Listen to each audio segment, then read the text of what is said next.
নমস্কার। আজকে আমি বাড়িতে কী রান্না করেছি সেটাই আপনাদেরকে দেখাতে চাই। প্রথমে আমি সবজি কেটে নিলাম। কি কি সবজি কাটছি সেটাই আজকে আপনাদেরকে দেখাতে চাই। প্রথমে আমি পেঁয়াজ নিয়ে নিলাম। পেঁয়াজের খোসা ছুলে নিলাম। তারপর দুই টুকরো করে একটি বাটিতে রেখে দিলাম। তারপর নিলাম রসুনের খোসা ছেড়ে নিলাম। একটি বাটিতে দেখুন রসুন এবং পেঁয়াজ দুটোই রেখে দিলাম। দেখুন একটি থালার মধ্যে কাঁচা লঙ্কা, টমেটো, পেঁয়াজ, রসুন সব কিছু কেটে ধুয়ে নিলাম। তারপর কিছু পরিমাণ ছোট মাছ একটি বাটির মধ্যে জল দিয়ে ভিজিয়ে রেখে দিলাম। তারপর সেগুলিকে ছেঁকে হলুদ লবণ মেখে হাঁড়িতে তুলে দিলাম।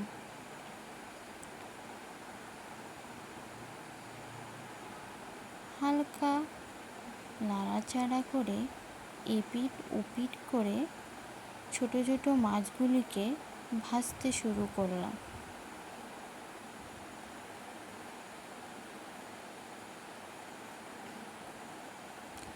মাছগুলো ভাজা হয়ে গেছে, একটি বাটিতে তুলে নিলাম।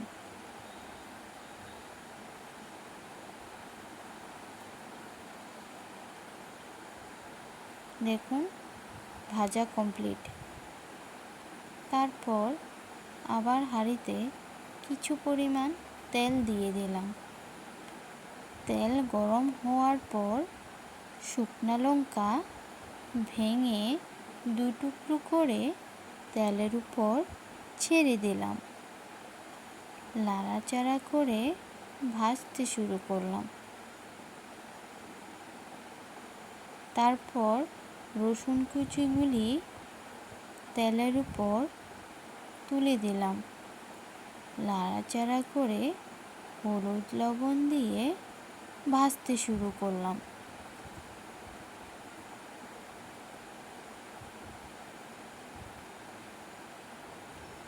তারপর পেঁয়াজ কুচিগুলি তেলের উপর ছেড়ে দিলাম। তারপর হালকা ভাজা হওয়ার পর কাঁচা লঙ্কাগুলো একসাথে মিক্সড করে ভাজতে শুরু করলাম।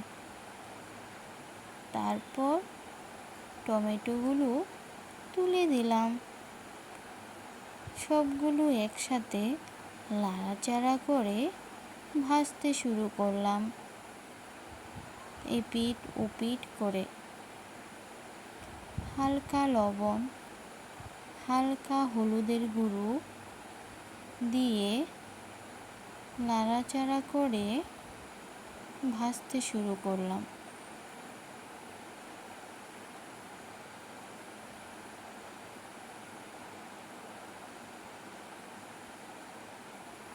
দেখুন লাল লাল করে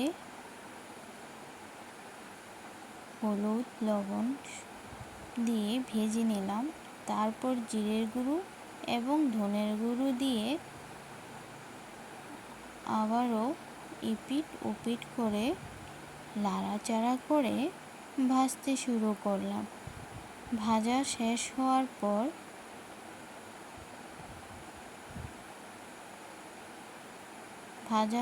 হওয়ার পর জল ঢেলে দিলাম।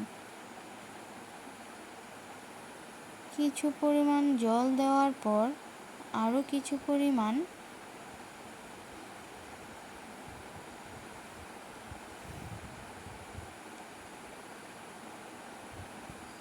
জল দিয়েই দিলাম। তারপর ছোট ছোট মাছগুলোকে ছেড়ে দিলাম। ফুটন্ত গরম জলগুলোতে মাছগুলো তরকারির সাথে খুব সুন্দর লাগছে দেখতে। তারপর ধনেপাতা দিয়ে দিলাম। আজকের দিনে আমার সবজি রান্না তৈরি হয়ে গেল। তারপর কিছু পরিমাণ ভাত এবং সবজি একটি থালে সাজিয়ে নিলাম।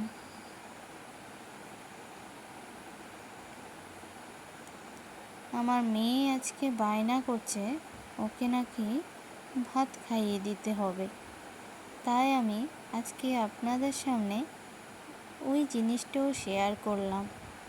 আমার ছোট্ট মেয়েটাকে ভাত খাইয়ে দিচ্ছি। নমস্কার।